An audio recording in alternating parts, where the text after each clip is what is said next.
Hello everyone, नमस्कार। Welcome all of you Katare institute पर आप सभी का स्वागत है। मैं हूं तेज कटारे। दोस्तों, मुख्य परीक्षा के लिए जो टेस्ट सीरीज है उसमें कुछ अलग अलग प्रकार की जो कॉपी रहती हैं, कुछ अच्छी हैं, कुछ बिलो एवरेज हैं, एवरेज हैं। उन सबको लेकर के लाइव जो एनालिसिस है वो है आपको यहाँ पर बताता हूँ। ऐसी एक कॉपी है, इसमें हम आज देखेंगे। ये पेपर 2A है, उसकी कॉपी है।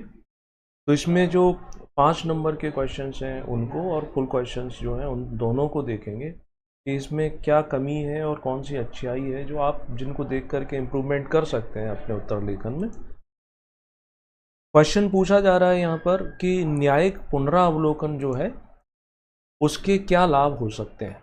न्यायिक पुनरावलोकन के क्या लाभ हो सकते हैं, what can be the benefits of judicial review. इसको लिखना है, 50 शब्दों में लिखना है। 5 नंबर का ये क्वेश्चन, ठीक है। और जो इस बार कॉपी मिली थी मुख्य परीक्षा की, उसमें जो बीच का ये गैप है जो लाइन का, ये इस बार बहुत कम कर दिया गया था।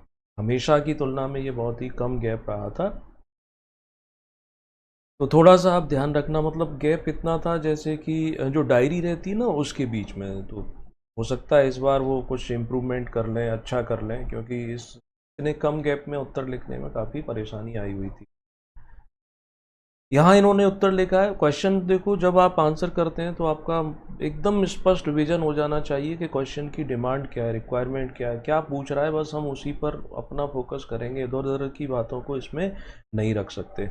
अगर आप इधर उधर की बातों को रखेंगे तो आपका जो मुख्य क्वेश्चन आंसर है उससे हट जाएगा। जब हट जाएगा तो स्वाभाविक है आपको नंबर नहीं मिलेंगे, और 2-4 नंबर की हेरफेर से ही क्या हो जाता है, बड़ी समस्याएं आ जाती हैं। तो उनसे बचना है आपको, तो ये चीज़ें आपको ध्यान रखनी पड़ेंगी। ओके। तो न्यायिक पुनरावलोकन के क्या लाभ हो सकते हैं, प्रश्न ये है। उसके लाभों पर हमें फोकस करना। देखिए इन्होंने क्या लिखा है। न्यायिक पुनरावलोकन से आशय न्यायपालिका द्वारा अपने पूर्व के दिए गए निर्णयों में किए जाने वाले संशोधन या परिवर्तन से है। और न्यायिक पुनरावलोकन के लाभ, अब इनका क्वेश्चन अगर हम देखें, इतने में पूरा आंसर इसमें लिखा है। लाभ उसमें पॉइंट हमें दिखाई देते हैं 1 2 3 सरसरे तौर पर, अभी नहीं पढ़ रहे हैं कि क्या लिखा है। लेकिन अगर ये पॉइंट ज़्यादा होते और आगे पीछे की कहानी कम होती तो आपको निश्चित ज़्यादा नंबर मिलते। अब इन्होंने लिखा है कि पूर्व में दिए गए निर्णयों में सुधार करना, एक बेनिफिट ये दिखाई देता है। नागरिकों के अधिकारों की रक्षा, और तीसरा है न्यायपालिका में जनता के विश्वास में। अन्य लाभ जो होना चाहिए, जो वास्तव में इफेक्टिव आपके उस उत्तर को बताते, वो बिल्कुल भी इसमें देखने को नहीं मिलते। आगे फिर आप लिख देते हैं, इस प्रकार न्यायपालिका स्वयं में सुधार संस्था है। केशवानंद भारती केस में न्यायालय ने गोलकनाथ बनाम पंजाब राज्य में दिए गए निर्णय को परिवर्तित किया था। न्यायपालिका जो जुडिशियल रिव्यू है उससे होने वाले बेनिफिट बताइए। जैसे यहाँ आपने दिया कि दिए गए निर्णयों में सुधार होता है, तो दिए गए निर्णयों में सुधार होने की जगह इसको आप ऐसा लिखते हैं कि यदि भूलवश या त्रुटिवश या किसी कारण से गलत निर्णय दिया है तो उसमें सुधार करने का अवसर प्राप्त होता है। पूर्व में दिए गए निर्णय में सुधार करने का मतलब तो ऐसे तो हर निर्णय को बदला जाएगा। यदि निर्णय गलत है, असंगत है, न्याय नहीं मिला है, किसी के साथ भूलवश अन्याय हो गया किसी भी स्टेज पर, तो उसको सुधार सकते। फिर यहाँ पर होता है कि नागरिक अधिकारों की रक्षा, या ऐसा कह सकते हैं कि नागरिक अधिकारों को और अधिक सशक्त करना। शब्दों का ही तो हेरफेर है मुख्य परीक्षा में, और है क्या। और उसी को अगर आप मेंशन नहीं करते हो तो फिर नेक्स्ट, न्यायपालिका में जनता के विश्वास में वृद्धि। ऐसे कुछ पॉइंट आपको और लिखना चाहिए, कम से कम 5। तब आप उम्मीद कर सकते हैं कि 4 नंबर मिलेंगे। ऐसी स्थिति में मैं आपको 2 नंबर दूंगा, इससे ज़्यादा नहीं दे सकता। अगले क्वेश्चन के आंसर को देखते हैं। क्वेश्चन पूछा जा रहा है कि संविधान में किए गए प्रमुख संशोधनों का विवरण दें। किन किन क्षेत्रों में संविधान में संशोधन की आवश्यकता थी। Give an account of the major amendments made in the constitution. In which areas was there a need for amendment of the constitution. तो कौन कौन से सेक्टर में जरूरत है और कौन कौन से प्रमुख संशोधन किए गए हैं, प्रश्न ये है। जब तक प्रश्न नहीं समझोगे उत्तर कहाँ से लिखोगे। तो कितना कोई कठिन नहीं है इसमें कि हमें इसको एलेबोरेट करना पड़े, आपको पढ़ के ही समझ में आ गया कि हमका आंसर हम कहाँ पर करने जा रहे हैं। देखें आप क्या लिखते हैं कि संविधान संशोधन भारतीय संविधान की प्रमुख विशेषता है जो परिवर्तन व विकास की अवधारणा को स्वीकार करती है। प्रमुख संशोधन पहले संशोधन द्वारा 9वीं अनुसूची जोड़ी गई जो भूमि सुधार से संबंधित थी। यह संशोधन भौतिक संसाधनों के पुनर्वितरण को सुनिश्चित करता है। फिर लिखते हैं 7वां संशोधन द्वारा राज्य पुनर्गठन विधेयक स्थापित किया गया जो भारत को राज्य व संघ राज्य क्षेत्रों में विभाजित करता है। 42वां संशोधन द्वारा मूल कर्तव्य की स्थापना और 44वें संशोधन द्वारा आपातकाल के अनुमोदन को एक माह किया गया। पहली बात प्रश्न में पूछा गया था कि किए गए प्रमुख संशोधनों का विवरण। आपने यहाँ 4 पॉइंट लिखे और 4 में जो संशोधन दिए, पहला दिया, 7वां दिया, 42वां और 44वां, और इसके अलावा आप सब कुछ स्किप कर गए। फिर आप ये भी नहीं इसमें लिख पाते हैं कि आखिर कौन कौन से सेक्टर में आवश्यकता थी। जब यहाँ संशोधन पूछे जा रहे हैं प्रमुख, तो हमें उसकी व्याख्या नहीं करनी है। जैसे आपने पहले संशोधन की इतनी दीर्घ व्याख्या कर दी, 3 लाइनें खत्म कर दी, आपने अपने उत्तर के लिए स्पेस खत्म कर दिया। आप सिर्फ प्रथम संशोधन लिखते, 7वां संशोधन लिख देते, 42वां संशोधन जिसे हम लघु संविधान या मिनी कॉन्स्टिट्यूशन कहते हैं, उसमें आप क्या लिख रहे हैं, सिर्फ मूल कर्तव्य स्थापित हुए। और 44वें संशोधन में ये आपातकाल वाली बातें लिख रहे हैं। तो इसका मतलब है कि यहाँ ये पढ़ कर के ये रिफ्लेक्शन होता है आपके उत्तर से कि आपको संशोधनों के बारे में उतनी गहराई से समझ नहीं है। मैं नहीं कहता हूँ कि पूरे जितने संशोधन हुए हैं उनकी आप लिस्ट लिखो, आप जो पहले इतनी सारी चीज़ें जोड़ते हैं उसमें कमी कर दो और लिखो इसमें वर्तमान तक इतने संशोधन हो चुके हैं जिसमें से कुछ इस प्रकार है, बस उनके आपको नाम भर देने थे। एक फिर दूसरा पॉइंट क्या बचा, दूसरा पॉइंट है कि कौन कौन से सेक्टर में संशोधन की आवश्यकता है, उस पर तो आपने कोई भी प्रकाश नहीं डाला है। तो यहाँ संशोधन के जो क्षेत्र थे, लोकतंत्र उसको सशक्त करना, निर्वाचन व्यवस्था को सशक्त करना, नागरिक सशक्तिकरण, इन पॉइंट को लिखना है। आखिर संशोधन क्यों किया जाता है, इसीलिए तो करते हैं, चाहे वो पहला संशोधन हो, चाहे वो 103वां संशोधन हो, या अभी भी जो विधायिका में महिलाओं के आरक्षण के लिए जो विधेयक प्रस्तुत किए जो कि राष्ट्रपति के द्वारा पारित कर दिए गए, उन बातों को लिखना चाहिए। तो आपका जो उत्तर है पूरी तरीके से कह सकते हैं कि सही है। इसमें डेप्थ यानी गहनता का, सूक्ष्मता का, स्पष्टता का अभाव है। ऐसी स्थिति में 5 में से 2 नंबर ही मिल सकते हैं। नेक्स्ट अगला क्वेश्चन पूछा जा रहा है कि भारतीय राजनीति में राजनीतिक दलों का मतदान व्यवहार और उनके विचारों के प्रति जनमानस का प्रभाव कैसे होता है। How does public opinion affect the voting behaviour of political parties and their views in Indian politics. Question अच्छा है, इसको आपको समझना पड़ेगा, फिर आपको उसका गहन चिंतन करके उत्तर देना पड़ेगा। तो समझ और गहन चिंतन ये पहले से करके रखेंगे तो आपके लिए बेनिफिशियल रहेगी।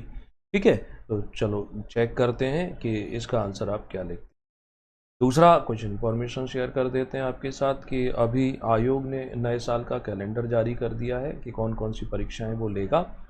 तो आयोग के कैलेंडर को लेकर के मेरी पूरी नकारात्मक राय रहती है कि वो हर बार कैलेंडर बनाते हैं और उस कैलेंडर में अमेंडमेंट करते हैं, लेकिन उनकी प्रक्रिया को छोड़ दें, आप अपनी प्रिपरेशन पर फोकस करें, आप अपनी तैयारी पूर्ण रखें। जब भी पेपर होगा उस समय आपको ये नहीं सोचना पड़े कि अरे काश मैं इतने दिन और पढ़ लेता या इतना और पढ़ लेता। पहले से पढ़ के चलो, सब कुछ रेडी करके चलो। ठीक है, अभी जो 17 दिसंबर को प्री का पेपर होगा उसके लिए हम जल्दी ही क्रैश कोर्स ऑनलाइन भी ला रहे हैं, वो आप लोग ज्वाइन कर सकते। तो क्वेश्चन क्या है, क्वेश्चन है कि भारतीय राजनीति में राजनीतिक दलों का मतदान व्यवहार और उनके विचारों के प्रति जनमानस का प्रभाव कैसे होता है। अंशुल पवार खुश रहिए। भारत में संसदीय लोकतंत्र में अप्रत्यक्ष भागीदारी नागरिकों की सुनिश्चित की गई है जो सार्वभौमिक मतदान द्वारा सुनिश्चित होती है। ठीक है, उत्तर जैसे 5 नंबर का है तो आप टू द पॉइंट भी लिख सकते हैं, ये ऊपर की 1 या 2 लाइनें जोड़ने की अब आवश्यकता नहीं है। राजनीतिक दलों के मतदान व्यवहार आप लिखते हैं, राजनीतिक दलों के धर्म, जाति, वर्ग आदि आधार पर वोट मांगे जाते हैं जिससे अलगाववाद, संप्रदायवाद जैसी समस्याएं उत्पन्न होती हैं। फिर नेक्स्ट लिखा है लोक लुभावन वादों के द्वारा तुष्टीकरण का प्रयास किया जाता है जो विकास प्रक्रियाओं को बाधित करता है। तो मूल रूप से 2 पॉइंट यहाँ निकल करके सामने आए और शेष जो 2 लाइनें थी वो आप इसमें पूरा कर देते। तो उसकी जगह अगर हम 1-2 बात पॉइंट और लिख पाते तो निश्चित ही आपको 1 नंबर बढ़ जाता, आधा नंबर बढ़ जाता, तो 4 नंबर तक मिल सकते थे। बट उत्तर कह सकते हैं कि जैसी प्रश्न की डिमांड थी, नीड थी, उसके अकॉर्डिंग मिल गया है, तो देन अच्छा है। अगला क्वेश्चन जो है, क्वेश्चन पूछा जा रहा है कि भारत निर्वाचन आयोग की भूमिका पर चर्चा करें। Discuss the role of election commission. Election commission का जो रोल है वो, तो भारतीय संविधान में आर्टिकल 324, ये अच्छी बात है, आप आर्टिकल का मेंशन करते हैं अगर कोई संवैधानिक संस्था दी गई है तो, जिसकी भूमिका निम्न है। पहला लिखा है निष्पक्ष चुनाव की व्यवस्था करना, दूसरा मतदाता जागरूकता कार्यक्रम द्वारा वोटिंग प्रतिशत को बढ़ावा देकर नागरिक भागीदारी सुनिश्चित करना, राजनीतिक दलों के लिए आदर्श आचार संहिता का निर्माण कर गैर कानूनी गतिविधि पर रोक लगाना, चुनाव में निर्वाचन की पारदर्शिता हेतु अनुसंधान कार्य करना, रिमोट वोटिंग की। पॉइंट ठीक है, बहुत ठीक नहीं है। यानी यहाँ इन पॉइंटों को प्रभावी बना सकते थे। मैं कुछ यहाँ पर आपको टिप दी हुई है कि निर्वाचन व्यवस्था करना, निर्वाचन किसकी, राष्ट्रपति, उपराष्ट्रपति, लोकसभा, राज्यसभा, विधानसभा। फिर निर्वाचन प्रक्रिया का प्रबंधन करना, यानी जो इलेक्शन प्रोसेस है उसका मैनेजमेंट करना, और फिर आता है मतदाता के अधिकारों को सुरक्षा और संरक्षण देना। ऐसे कुछ शब्दों का प्रयोग करके आप इस उत्तर को बेहतर बना सकते। इस कंडीशन में आपको 3.5 नंबर दिए गए हैं 5 में से। आप इसमें 4.5 नंबर तक ला सकते थे, 4 नंबर ला सकते थे, जरूर। गलत नहीं है, उत्तर सही है, लेकिन उतने सही तरीके से प्रेजेंटेशन देखने को नहीं मिला। अब जैसे रिमोट वोटिंग की जगह आप यहाँ लिखते प्रॉक्सी वोटिंग, या डाक वाली जो पेटी की, जो मतपत्र की व्यवस्था है वो, उसका भी कर सकते थे। तो ये सब चीज़ें सुधार करने लायक हैं। अगला प्रश्न जो पूछा गया है वो पूछा गया था कि केंद्रीय सतर्कता आयुक्त यानी सीवीसी अभी काफ़ी चर्चा में रहा, इसी परिप्रेक्ष्य में इसके अधिकार और संगठन बताइए। सेंट्रल विजिलेंस कमीशन पर प्रश्न पूछा गया। अगर आप न्यूज़पेपर पढ़ते हैं, डिबेट वगैरह देखते हैं, समाचार, तो आपको मालूम होगा कि सीबीआई और सीवीसी, सीबीआई पर आरोप लगते रहे। सीबीआई जब जांच करने जाती है राज्यों को, तो राज्यों की एक सहमति लगती है। तो जो भी ऐसे सरकारें हैं जहां केंद्र की सरकार नहीं है, तो वो अपनी सहमति को विड्रॉल कर रहे हैं, जैसे पश्चिम बंगाल ने कर रखा है। लेकिन सीबीसी पर ये चीज़ें लागू नहीं होती हैं। तो ये पॉइंट हमें ज़रूर मेंशन करना था, है ना। इसका उत्तर कहाँ लिखा है आपने, सीबीआई और सीबीसी वाला, ये नीचे चला गया। चलो, केंद्रीय सतर्कता आयुक्त एक संविधानेतर निकाय है जिसकी स्थापना भ्रष्टाचार को कम करने हेतु के संतानम समिति की सिफारिश पर की गई। ओके, संगठन पूछा गया था इसका, और इसके कार्य अधिकार के बारे में बात की गई थी, यानी इसका अधिकार और संगठन समझाइए। आपने संगठन बताया कि इसमें एक मुख्य आयुक्त तथा 2 अन्य आयुक्त होते हैं जो 3 वर्ष हेतु नियुक्ति। अब ये 3 या 5 वर्ष, इस पे ज़्यादा उलझने की मैं कोशिश नहीं कर रहा हूँ। अगर ये सही नहीं है तो सही कर लेना, मुझे ठीक से याद नहीं कि 3 साल का कार्यकाल है कि 5 साल का कार्यकाल है या 6 साल का कार्यकाल है, बट जो भी लिखा है मैं समझता हूँ आपने देख के ठीक ठीक लिखा होगा। ओके, अधिकार, भ्रष्टाचार संबंधी मामलों को देखना, भ्रष्टाचार रोधी एजेंसी जैसे लोकपाल आदि के कर्मचारियों को तकनीकी। जब हम अधिकारों पर आते हैं तो अधिकार आप विस्तार से लिख ही नहीं पा रहे हैं, 2 पॉइंट लिख रहे हैं, उसमें भी बड़ी नैरोनेस यानी संकीर्णता देखने को मिलती है, तो इससे बचेंगे आप। और जब प्रश्न की रिक्वायरमेंट थी कि हाल ही में बड़ा चर्चा में रहा, इस पर्सपेक्टिव में इसके अधिकार लिखिए, तो इस पर्सपेक्टिव में लिखना है कि सीबीसी जाता है, कई नेताओं पर अलग अलग जगह छापेमारी करता है, विरोध करते हैं, आरोप लगते हैं कि संघीय ढांचे को ये खत्म कर रहे हैं, ऐसा वैसा, है ना। तो यहाँ क्या कर सकते थे कि स्पेस कम है, तो स्पेस कम होने की वजह से आप इसके संगठन को चार्ट के द्वारा, ग्राफ के द्वारा छोटे से किसी कोने में स्पष्ट कर सकते थे। चार्ट यानी सीबीसी, फिर यहाँ लिख देते थे कि मुख्य, और नीचे एक स्टाफ बनाकर, तो आपके पास थोड़ा और स्पेस बन जाता। और फिर ये पॉइंट जरूर था बताना, सीबीआई के कॉन्ट्राडिक्टरी सीबीसी क्यों इतना ज़्यादा चर्चा में, तब जाकर के हमें इस क्वेश्चन का एक एक्यूरेसी के साथ आंसर मिलता, जो नहीं मिल पाया। तो यहाँ 3 नंबर। नेक्स्ट, अगला क्वेश्चन जो पूछा गया था वो है कौन सा था, ये वाला, सॉरी, स्थानीय निकायों द्वारा किए जाने वाले कार्यों पर प्रकाश डालिए। क्वेश्चन है स्थानीय निकाय, है ना, throw light on the functions performed by the local bodies, स्थानीय निकायों के द्वारा। तो आप इसका उत्तर लिखते हैं 73वें संशोधन द्वारा जन भागीदारी बढ़ाने हेतु व प्रत्यक्ष लोकतंत्र की स्थापना हेतु विकेंद्रीकरण की व्यवस्था की गई, जिसमें स्थानीय निकायों को 29 विषय दिए गए जो निम्न। ये लाइन पढ़ते से ही एकदम से शॉक लगता है, वैल्यूअर को झटका लगता है। क्यों लगा कि अरे यहां तो पूछा गया था कि स्थानीय निकाय, प्रश्न में देखो ना, स्थानीय निकाय, और उत्तर में क्या आ रहा है, उत्तर में सिर्फ 73वां संशोधन और यानी कि ये पंचायती राज्य को दिए गए कार्य आ रहे हैं, जबकि स्थानीय निकाय में प्रश्न में ये मेंशन नहीं है कि आप सिर्फ पंचायती राज को बताएंगे। इसमें शहरी स्थानीय व्यवस्था की भी तो बात आती है ना, यानी जो नगर पालिकाएं हैं, नगर निगम है, नगर परिषद है, वो भी तो आता है। यानी 73वें संशोधन और इसके साथ 74वां संशोधन वो मुख्य रूप से आना चाहिए। उसकी में 11वीं अनुसूची है, यहाँ पर 12वीं अनुसूची है, ये 11वीं अनुसूची के कार्य हैं, तो 12वीं के क्यों नहीं मुख्य आपने मेंशन किए? आप सिर्फ पंचायती राज को क्यों बता रहे हो? पंचायती राज तो नहीं पूछा गया है, तो आपके जो कार्य हैं वो भी सिर्फ इसी पंचायतों से संबंधित है। दूसरा पार्ट जो है बंद कर दिया, यानी ये बोलूं कि मुझे सिर्फ एक आंख से मैं देख रहा हूँ, दूसरी आंख से देख ही नहीं रहा हूँ, ये नहीं चलेगा। इसलिए आपका उत्तर अपूर्ण है, अधूरा है। यहाँ ये नहीं कहा जा रहा है कि आप सबको, आप कार्य सबके एक जैसे कॉमन से होते हैं, लेकिन शुरुआत में मुख्य रूप से मेंशन जरूर कीजिएगा कि ये 73वें और 74वें संशोधन द्वारा संविधान में जो पंचायती राज और स्थानीय नगरीय शासन की व्यवस्था की गई, क्रमशः 11वीं और 12वीं अनुसूची में इनके कार्यों को जोड़ा गया, जिनमें से कुछ इस प्रकार है। तब आप जाकर के इसमें कहीं 4.5 नंबर, 4 नंबर ला सकते हो, अन्यथा 1 या 2 नंबर ही आ। नेक्स्ट, अगला क्वेश्चन, लोहिया जी ने अपने जीवन काल में कौन कौन से महत्वपूर्ण समाजवादी आंदोलनों में भाग लिया? उनके प्रमुख संघर्ष क्षेत्र क्या? In which important socialist movements did Lohia participate during his lifetime and what were his main struggle area? तो ये राजनीतिक विचारकों की यूनिट है, उससे पूछा गया प्रश्न है। लेट्स सी कि आप इसका उत्तर कैसा देते हैं। राम मनोहर लोहिया एक प्रमुख समाजवादी थे, जिन्होंने मार्क्सवाद व गांधीवाद के मध्य सेतु स्थापित करने का कार्य किया। इनके संघर्ष के क्षेत्र आप बताना चाहते हैं। लोकतंत्र की अवधारणा में यद्यपि राज्य का समर्थन किया, किंतु राज्य को सीमित शक्ति देने की वकालत की।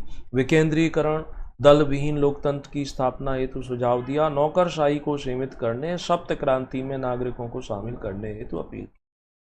ये उत्तर आपका अच्छा है, गुड है, यानी इसको हम एवरेज से अच्छा मानते हुए आपको यहाँ पर 4 नंबर दे दिए जाए।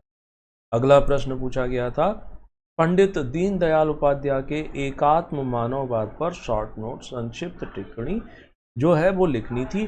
तो आपने क्या लिखी है इसमें वो भी देख लेते हैं कि पंडित दीनदयाल उपाध्याय ने तत्कालीन समाज में प्रचलित विचारधारा समाजवाद व पूंजीवाद के मध्य संघर्ष को समाप्त करने हेतु एकात्म मानववाद की अवधारणा प्रस्तुत की थी। अब यहाँ समझने की बात है, प्रश्न में एकात्म मानववाद को पूछा जा रहा है, तो आप उस एकात्म मानववाद की अवधारणा के प्रस्तुतिकरण को पहला पॉइंट नहीं बना सकते हो।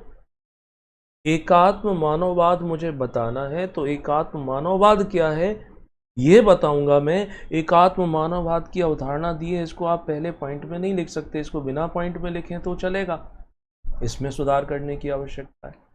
तो अब पॉइंट कितने बचे आपके? एक ये बचा, दूसरा तो पॉइंट की सीमितता होने की वजह से भी नंबर आपको कम मिलेंगे। उनके अनुसार पूंजीवाद व्यक्तिवाद व समाजवादी राज्य की अवधारणा पर बल देते हैं, जबकि मुख्य आवश्यकता मानवीय मूल्यों की स्थापना, मानव को केंद्र में रखने की है। अगला पॉइंट है कि मानवीय मूल्यों पर बल देकर ही अंत्योदय की अवधारणा को प्राप्त किया जा सकता है। तो एकात्म मानववाद में ये अंत्योदय भी आए, यही तो कहना चाहिए ना, तो उसको स्पष्ट कीजिए। ये स्पष्टीकरण नहीं मिलता, इसलिए इसमें आपको 2 से ज़्यादा नंबर नहीं देना, 2.5 नंबर दिए। नेक्स्ट, अगला क्वेश्चन जो है वो पूछा गया था, नवीन लोक प्रबंधन, न्यू पब्लिक मैनेजमेंट जिसे बोलते हैं, एक्सप्लेन न्यू पब्लिक मैनेजमेंट, लोक प्रशासन से। तो इसको तो मैंने अपने लेक्चरों में ना जाने कितनी बार समझाया है, इसी चैनल पर इसके वीडियो पड़े हुए हैं, पूरा का पूरा लोक प्रशासन पूरे सिलेबस के अकॉर्डिंग आपको मिल जाता है। आप लिखते हैं कि नवीन लोक प्रबंधन शब्द का सर्वप्रथम प्रयोग क्रिस्टोफर हुक ने अपनी पुस्तक न्यू पब्लिक मैनेजमेंट में किया। ये अच्छी बात है, पसंद आई। नेक्स्ट, इसे निम्न बिंदु से समझा जा सकता है, राज्य की भूमिका को सीमित कर बाजारवाद की अवधारणा पर बल। ठीक है, ये पॉइंट करेक्ट है। विकेंद्रीकरण द्वारा जन सहभागिता में वृद्धि, इस पॉइंट को थोड़ा इग्नोर करो। जब हम मैनेजमेंट पर आ जाते हैं तो इसमें जन सहभागिता वाली चीज़ें कम हो जाती हैं। मैं ये राय दूंगा आपको कि इसको यहाँ इग्नोर करो, लास्ट में जोड़ देना। फिर आप लिखते हैं कि प्रशासन में सार्वजनिक व्यय को सीमित करना। ठीक है, ओके है। अगला लिखते हैं, लोक प्रशासन में निजी प्रशासन के गुणों जैसे दक्षता, प्रभावशीलता, मितव्ययिता पर बल देना। और भी पॉइंट हैं जो महत्वपूर्ण हैं जो आपने छोड़ दिए गए। लोक प्रशासन क्या करता है? लोक सेवाओं की आपूर्ति करता है, तो इसमें ठेकेदारी यानी कॉन्ट्रैक्टरशिप की बात करना, निजी सेक्टर का सहयोग लेना और प्रतिस्पर्धा बढ़ाना, कंपटीशन। नेक्स्ट आता है कि लोक और प्राइवेट दोनों के बीच में कंपटीशन बढ़ाना यानी सार्वजनिक और निजी में प्रतिस्पर्धा। इन पॉइंट को जरूर रखिए तो आपको अच्छे नंबर मिलेंगे। यहाँ इस स्थिति में आपको 3.5 नंबर दिए गए। अगला प्रश्न 5 नंबर का यानी 50 शब्दों में लिखने के लिए पूछा गया था। लोक प्रशासन वाली यूनिट है पेपर 2A की। औपचारिक संगठन पर शॉर्ट नोट लिखिए, फॉर्मल ऑर्गेनाइजेशन क्या होते हैं? तो आप लिखते हैं कि औपचारिक संगठन से आशय ऐसे संगठन से है जो निर्व्यक्तिक होते हैं। संगठन तो निर्व्यक्तिक ही होते हैं और लक्ष्यों की प्राप्ति हो नियोजन, समन्वय, सहयोग, नियंत्रण, निर्देशन पर बल देते हैं। ओके, अब संगठन की विशेषता मुख्य रूप से आपने लिखा है कि पद सोपान हायरार्की व्यवस्था से निकट रूप से जुड़े होते हैं। सही है, ये संगठन प्रायः स्थायी होते हैं, प्रायः नहीं स्थायी ही होते हैं। प्रायः से तो ये निकलता है कि अक्सर ऐसा हो जाता होगा, नहीं, ये संगठन स्थायी ही होते हैं, स्टेबल है। आदेश की एकता के सिद्धांत पर, यूनिटी और कमांड पर काम करते हैं। Very good. सहयोग व समन्वय, ये भी सही है। बेहतर संचार संप्रेषण की व्यवस्था है, प्रत्येक स्तर पर उत्तरदायित्व सुनिश्चित होता है। ये पॉइंट आपके सारे सही हैं। यहाँ आपको 4 नंबर तक दिए जा सकते हैं, 4.5 नंबर तक दिए जा सकते हैं। तो ये 5 नंबर के क्वेश्चन जो थे वो समाप्त हो गए। अगले थे 11 नंबर के, जिनका उत्तर हमें 200 शब्दों में देना होता है। 2 पेज मिलते हैं। पहला प्रश्न है कि मूल अधिकारों की व्याख्या करते हुए उनके समाज में महत्व को व्यक्त करें। ये कैसे समाज के सुरक्षा और स्वतंत्रता को सुनिश्चित समझना है इस प्रश्न को। कि पहले तो पूछा जा रहा है मूल अधिकारों की व्याख्या करो। एक तो यही बात खत्म हो गई कि फंडामेंटल राइट क्या है ये एक्सप्लेन कर दो, फिर उनका महत्व बता दो, महत्व इंपॉर्टेंस क्या है। देन उसके बाद फिर आप आते हैं कि समाज में सुरक्षा और स्वतंत्रता कैसे देते। 3 बातें हैं, 3 बातों को 200 शब्दों में 2 पेज के अंतर में आपको ये कंप्लीट करना है। चलो चेक करते हैं कि हो पाया है कंप्लीट या नहीं। आप लिखते हैं कि मूल अधिकारों से आशय ऐसे अधिकारों से है जो व्यक्ति के पूर्ण भौतिक, मानसिक व नैतिक विकास को सुनिश्चित करते हैं। ये सापेक्षित अधिकार होते हैं जो समय व स्थान विशेष में परिवर्तनशील होते हैं।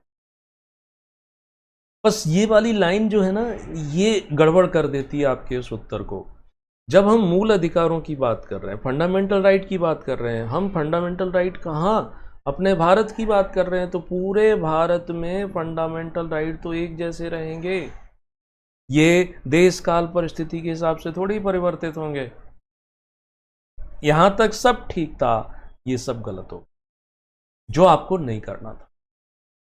नेक्स्ट, फिर आप लिखते हैं कि भारतीय संविधान के मौलिक अधिकारों का प्रावधान अमेरिकी संविधान से लिया गया है, जिसके महत्व को निम्न बिंदुओं से समझा सकता है। इसको बदलिए, इस स्टाइल को आप ऐसे भी लिख सकते थे कि भारतीय संविधान के भाग 3 में इनका प्रावधान है जिनका स्रोत अमेरिकी संविधान को माना जाता है, और इनकी संख्या भी मेंशन कर दो, 6 है, 6 के नाम लिख दो। जैसे राइट टू इक्वालिटी, समता का अधिकार, वो सब 6 नाम भर लिखना थे। लिखते इफेक्टिवनेस बढ़ती, नंबरों की बारिश होती, अन्यथा सूखा। ठीक है, अब महत्व को निम्न बिंदुओं से समझा जा सकता है। समझते हैं आपने जो महत्व लिखे हैं कि भारत में अधिकांश जनता के गरीब व निरक्षर होने के कारण संपन्न वर्ग से शोषण को रोकने। दूसरा लिखा है कि भारत में संसदीय शासन प्रणाली को स्वीकार किया गया है, जहां यह भय रहता है कि संसद अपने बहुमत के प्रयोग द्वारा मूल अधिकारों को छीनने वाला कानून ना बना दे, जैसा 1975 में देखने को मिला। कोशिश करो सीमित शब्दों का अर्थ निकले बड़ा, ना कि हमें इतना एक्सप्लेन करना पड़े।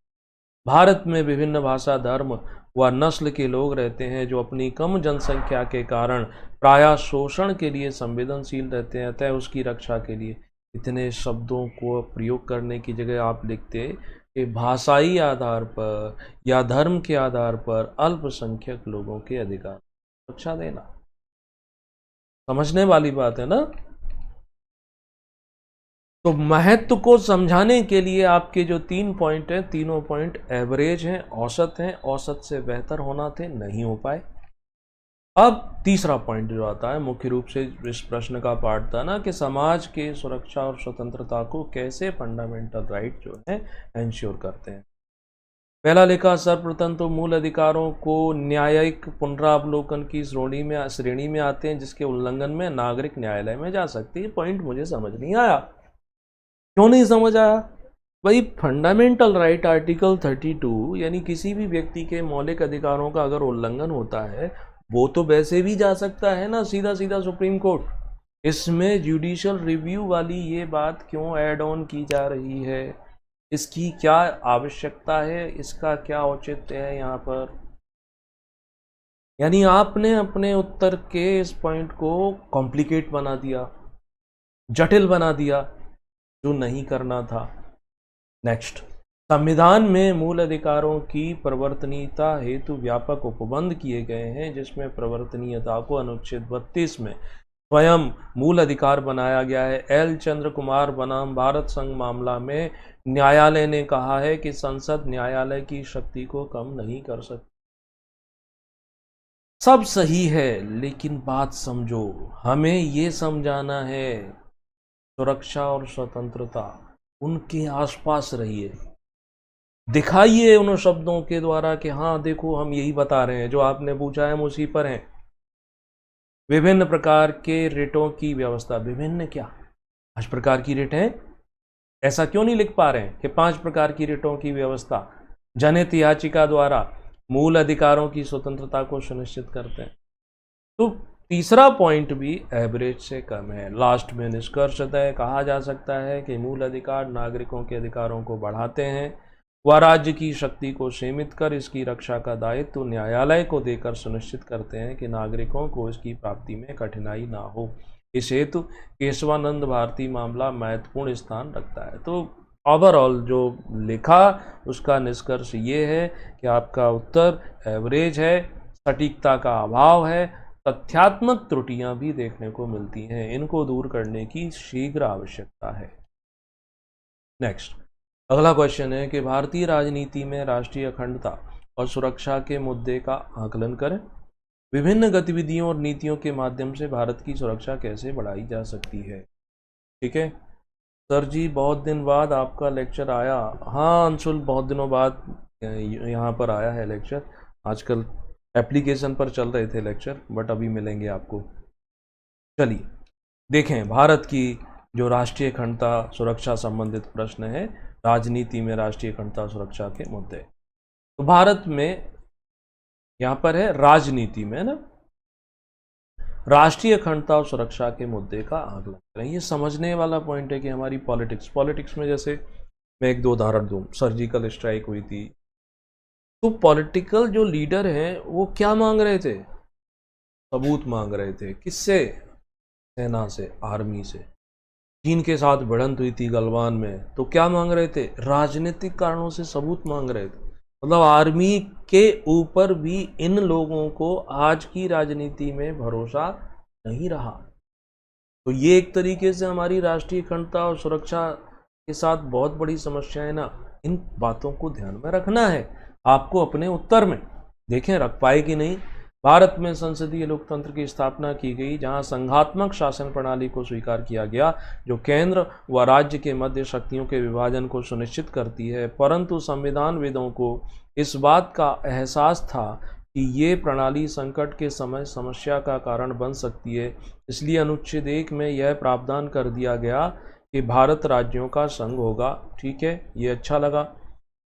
इस प्रकार संकट के समय भारतीय शासन का ढांचा एकात्मक हो जाता है। ध्यातव्य है कि भारत में अभी राष्ट्र निर्माण की प्रक्रिया पूरी नहीं हुई है, अतः केंद्र और राज्य के मध्य सहयोग की निरंतर आवश्यकता बनी हुई है। लेकिन अब क्या हो गया, अब ये ऐसा लगा कि बहुत बड़ा दिया आपने। अब उस उत्तर पर आने से पहले आपने अपने कॉपी का एक बड़ा हिस्सा जो है वो इसमें समाप्त कर दिया। यहाँ तक हो जाना चाहिए था। इसके बाद ये आप अपने स्पेस को ख़त्म कर रहे हैं, यानी आगे के लिए जगह कम हो गई। बंगलो बनाना था, इतना प्लॉट खरीदा था, लेकिन कुछ और बनाने लगे। अब कहीं ऐसा ना हो कि अतिक्रमण करके हमें और चीज़ें अपने घर की बनानी पड़े। देखते हैं आप कितना अतिक्रमण करते हैं। नहीं। अब राष्ट्रीय अखंडता और सुरक्षा के मुद्दे, आंतरिक सुरक्षा, बाह्य सुरक्षा, क्षेत्रवाद, अलगाववाद, नक्सलवाद, सांप्रदायिकता, मॉब लिंचिंग, सामाजिक आर्थिक पिछड़ापन और ड्रग्स की समस्या। बाह्य सुरक्षा के मुद्दे, आतंकवाद, साइबर अटैक, परमाणु हथियार का खतरा, मानव दुर्व्यापार आदि।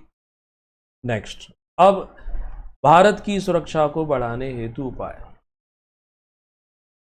पहली बात यहाँ आती है कि क्या आप इस भारतीय राजनीति से संबंधित इन मुद्दों का आकलन कर पा रहे हो?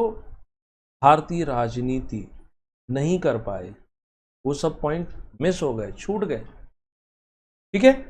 सर्वप्रथम बॉर्डर क्षेत्रों में अवसंरचना का विकास, सड़क, फ्लड लाइट, वायर्ड फेंसिंग की व्यवस्था, साइबर हमले, विशेष रूप से रैंसमवेयर में सुरक्षा हेतु कंप्यूटर प्रणाली को दुरुस्त करना, तकनीकी विशेषज्ञों की संख्या में वृद्धि, प्रशिक्षण की व्यवस्था, CERT इनको अधिक स्वायत्तता प्रदान करना, नक्सलवाद, अलगाववाद की समाधान हेतु सामाजिक आर्थिक विकास को बढ़ावा देना, रोजगार सृजन, कौशल कृषि विकास उद्योग की स्थापना, मॉब लिंचिंग, संप्रदायवाद के समाधान हुई तो ये सब करना।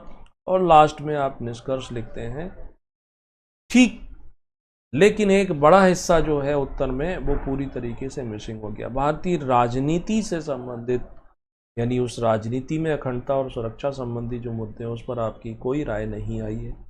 इसलिए ये उत्तर कैसा हो गया, अपूर्ण की श्रेणी में आता है। तो इसको सुधारने की आपको आवश्यकता है। ठीक है, तो इस पर आपको थोड़ा ध्यान देना चाहिए। प्रश्न को करने से पहले उसको पढ़ लें। कई बार होता क्या है कि टाइम का इतना ज़्यादा समस्या रहती है कि अरे समय कम है, अगर हम क्वेश्चन पढ़ेंगे तो कहीं कुछ छूट ना जाए। लेकिन अगर क्वेश्चन पढ़ोगे नहीं तो जो आप लिखोगे वो क्वेश्चन का उत्तर ही नहीं है, तो क्या फ़ायदा हुआ। आपने बहुत अच्छा लिखने की कोशिश भी की।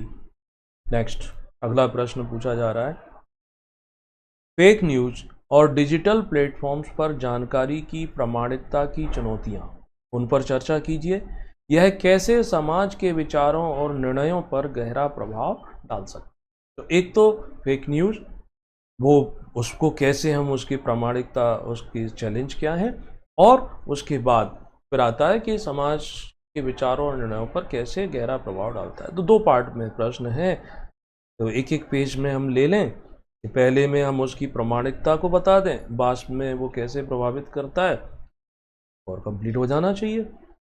फेक न्यूज़ से आशय ऐसी सूचना तंत्र से है जो गैर तथ्यात्मक व वर्ग विशेष को प्रभावित करने हेतु एक बड़े प्लेटफॉर्म के द्वारा तीव्रता से प्रसारित होता है। अब इसमें भी क्या करना चाहिए कि देखो, गैर तथ्यात्मक, फिर इसमें जोड़ सकते हैं असत्य, भ्रमात्मक, है ना, ये शब्द और ले आते तो और अच्छा रहता। अब सुनिश्चितता के सामने चुनौतियां हैं कि ऐसी सूचना में प्रेषक की जानकारी गुप्त रखी जाती है, तो डीप नेट प्रणाली का प्रयोग करते हैं। हमें पता नहीं चलता है कि वास्तव में ये जो पोस्ट है या जो वीडियो है या जो ऑडियो है आ कहाँ से रहा है। बिना तथ्यों के आधार पर ऐसी सूचना सोशल मीडिया पर लगातार फॉरवर्ड कर दी जाती है। आप सब इसके भुक्तभोगी होंगे कि आपके पास ऐसी फोटो आई होगी, खासकर ये बच्ची या ये बच्चा यहाँ गुम हो गया है या इस प्लेटफॉर्म पे मिला है, तुरंत सूचित करें। 10 साल से वो मैसेज फॉरवर्ड हो रहा है, वो बच्ची जो बच्चा था वो अब एडल्ट हो चुका है, लेकिन फ़ोटो अभी भी बिना उसकी जांच पड़ताल के चल रहा है ना। तो ये नेक्स्ट आता है कि इंटरनेट का प्रयोग करने वाले सोशल मीडिया प्रदाता निजता के कारणों, राइट टू प्राइवेसी का हवाला देकर के कौन है, किसने ये सूचना डाली है, उसकी जानकारी देने से मना कर देते हैं। ये भी चुनौती है। इसी प्रकार भारत में फेसबुक, व्हाट्सएप जैसे प्लेटफॉर्म गलत जानकारी को रोकने हेतु जिस प्रोग्रामिंग भाषा का प्रयोग करते हैं वो भारत की क्षेत्रीय भाषाओं से भिन्न है, अतः सूचना उत्पादन स्थल पर पहचानने में समस्या आती है। ठीक है, और भी चीज़ें इसमें ऐड ऑन की जा सकती थी, जो लाइनें आप छोड़ रहे हो उसकी जगह हम तथ्यों को जोड़ सकते हैं। अब आता है कि हमारे समाज पर क्या प्रभाव पड़ता है।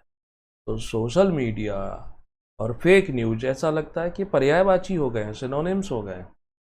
इससे संप्रदायवाद की समस्या उत्पन्न होती है, 2013 के दंगे, अन्य दंगे।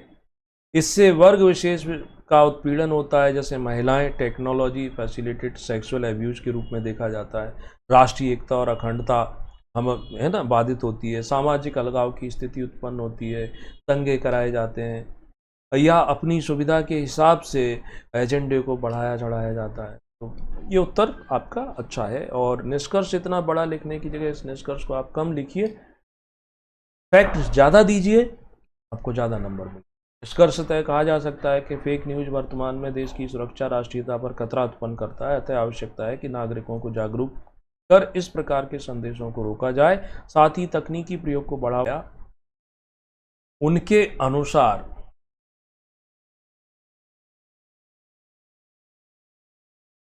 कैसे दर्शाया और उनके अनुसार आर्थिक स्वराज क्या होता है, उसके क्या लाभ हो सकते, इस पर आपको आंसर लिखना था।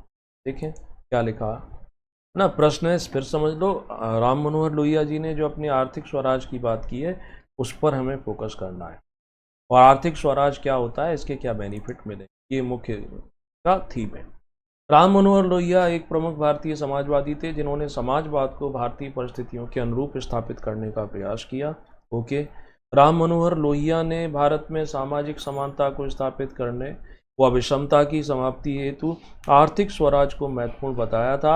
आर्थिक स्वराज से आशय ऐसी शासन व्यवस्था का विकास करना जहां आर्थिक प्रणाली का केंद्र ग्रामीण क्षेत्र हो। वस्तुतः भारत की अधिकांश जनसंख्या ग्रामीण क्षेत्रों में रहती है, अतः एक मिनट, ग्रामीण विकास हेतु विकेंद्रीकरण की स्थापना का प्रयास किया जाना चाहिए, तभी आर्थिक रूप से संपन्न भारत का सामाजिक राजनीतिक विकास होगा। काफी बड़ा पैराग्राफ बना दिया, इसको शॉर्ट करेंगे, ज़्यादा रोचक लगेगा, इंटरेस्ट आएगा जांचने वाले को। आर्थिक स्वराज के लाभ। आर्थिक स्वराज के माध्यम से ग्रामीण भारत का सशक्तिकरण किया जा सकता है व एक आत्मनिर्भर ग्राम की स्थापना हो सकती है। दूसरा आप लिखते हैं, आर्थिक स्वराज के अंतर्गत लघु व कुटीर उद्योगों की स्थापना पर बल दिया जाएगा, जिसके द्वारा रोजगार के अवसरों का सृजन होगा। अगला है, सामाजिक कुरीतियों जैसे बाल विवाह, दहेज प्रथा आदि को समाप्त कर महिला सशक्तिकरण को सुनिश्चित किया जाए। इससे ग्रामीण क्षेत्रों में अवसंरचना का विकास होगा, प्रवासन की समस्या का समाधान होगा। उत्तर में तथ्य कम मिल रहे हैं, भाषा ज़्यादा मिल रही है, तो तथ्यों पर आपको लिखना चाहिए। जैसे मैंने आपको सजेशन दिए, आर्थिक जब हम बात करते हैं ना कि आर्थिक स्वराज, लोहिया जी के आर्थिक स्वराज के अंतर्गत व्यक्तिगत स्वतंत्रता आती है, उस पॉइंट पर आप हाईलाइट रहो। जेंडर जो गैप है, लिंग भेद, उस अंतर की समाप्ति पर भी उन्होंने बात की है, वो भी आर्थिक स्वराज से संबंधित, तो उस पर फोकस करो। खाद्य समस्या का समाधान, ये भी इन्होंने कहा है। साम्राज्यवाद, उपनिवेशवाद के संबंध में उनके विचार है।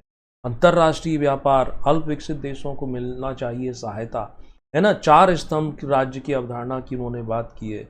ये पॉइंट आना चाहिए, तब आपका उत्तर होगा दूसरों से बेहतर। तब आप बन पाएंगे जो चॉइस आपकी है कि मुझे डीसी बनना है तो डीसी बन पाएंगे, डीएसपी बनना है तो डीएसपी बन पाएंगे, अन्यथा बड़ा मुश्किल हो जाएगा।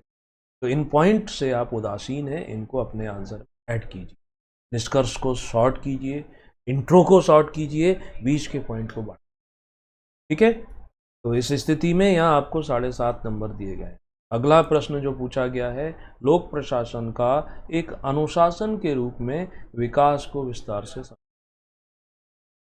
Development of public administration as a discipline. और इसका उत्तर जो आपने लिखा है वो आपने तो पूरा उत्तर ही इसका गलत लिखा है, आपको समझ नहीं आया है, मुझे ऐसा लग रहा है। आप लिखते हैं कि लोक प्रशासन से आशय ऐसे प्रशासन से है जहां नागरिकों के कल्याण व उन्नति को सुनिश्चित करने हेतु शासन किया जाता है। ध्यातव्य है कि द्वितीय विश्व युद्ध से पूर्व प्रशासन नियामकीय रूप में कार्य करता था, किंतु इसके बाद विकासशील राष्ट्रों की उत्पत्ति ने प्रशासन को लोक कल्याणकारी स्वरूप प्रदान किया। ये पूरा जो भी लिखा गया है ये पूरा का पूरा, पहली बात सही नहीं है, दूसरी बात प्रश्न के उत्तर से संगत नहीं है। लोक प्रशासन क्या है ये भी नहीं बता रहे हैं आप, ऐसा नहीं होता लोक प्रशासन। तो शुरुआत ही डिस्ट्रैक्ट कर देती है, यानी वैल्यूअर को भड़का देती है कि अरे ये क्या लिख रहे हैं।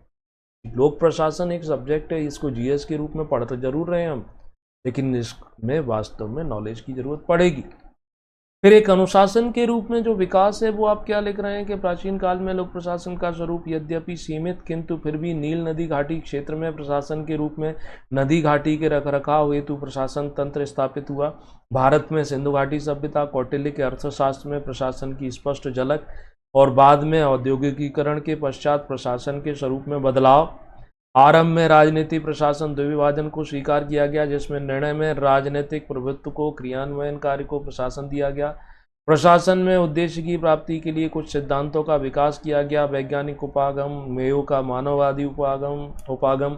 आगे चलकर राजनीतिक प्रशासन का द्विविभाजन अस्वीकार कर दिया। फ्रेडरिक्स ने तुलनात्मक लोक प्रशासन, साथ ही नवीन लोक प्रशासन। क्या लिख रहे हैं ये क्या लिख रहे हैं? लोक प्रशासन का विकास एक अनुशासन के रूप में, यानी ये 5 चरणों में जो विकसित होता है, वो 5 चरण कहाँ है? ये तो कुछ और ही चल रहा है, ये नहीं चलेगा। उन 5 चरणों को समझिए। हर चरण ईयर वाइज आता है, उनका नाम है, उसके अंतर्गत थिंकर हैं, उनकी किताबें हैं। वुडरो विल्सन से शुरू करते हैं, जैसे पहले लोक प्रशासन, फिर उसका सिद्धांत आते हैं, फिर उनको चुनौतियां मिलती हैं, फिर लोक नीति आता है, ये सब कुछ खत्म है। पूरा का पूरा आपका उत्तर 11 नंबर का ऐसा हो गया कि जैसे मथुरा जंक्शन पर 2 नंबर प्लेटफॉर्म की ट्रेन 2 नंबर प्लेटफॉर्म पर ही आ गई, मतलब ट्रैक पर आना था, वो प्लेटफॉर्म के ऊपर आ गई। तो कुछ इस तरीके का उत्तर हो गया। तो ये थी आपके इस टेस्ट पेपर की कमियां, खूबियां। उम्मीद करता हूं कि अगले टेस्ट में उन कमियों को दूर कर पाएंगे और जो आपके स्ट्रॉन्ग पॉइंट हैं उन पर आप ज़्यादा ध्यान देंगे। अन्य सभी जो इस वीडियो को देख रहे हैं, चाहे आप इसको फेसबुक पर देख रहे हैं, चाहे आप यूट्यूब पर, ये आपको हेल्प करेगा आपकी प्रिपरेशन। और आगे के लिए जो आपको क्लासेस हैं वो अब आपको मिलती रहेंगी। पीटी को लेकर के एक क्रैश कोर्स जल्दी स्टार्ट होगा, उसे आप ज्वाइन। नेचुरल है, वीडियो अच्छा लगता है तो लाइक शेयर तो बनता है। और वीडियो के डिस्क्रिप्शन में टेलीग्राम का लिंक भी दिया है, फेसबुक के पेज का, फेसबुक ग्रुप का, वो सारे लिंक दिए हैं, तो उन पर आप जा सकते हैं। Thank you so much and good luck. ध्यान रखिए और निरंतर